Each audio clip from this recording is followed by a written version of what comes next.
Good morning guys. Mayo 12. Ayan. Ang bawat isa ay abala, parang Pasko.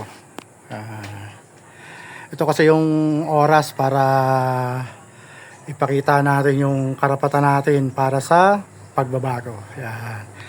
Hindi na natin kailangang palalahanan ng bawat isa.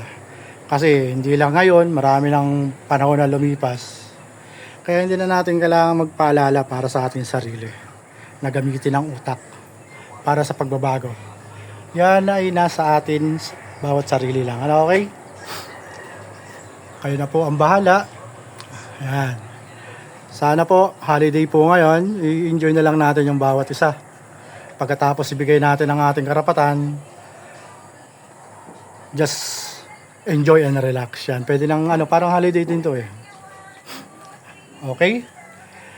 Saan mang lugar kayo, ingat po kayo. Ayan, wag po natin kalimutan na maging wais. Pasmadong dila po. Magandang umaga uli. Ingat kayo guys. Bye-bye.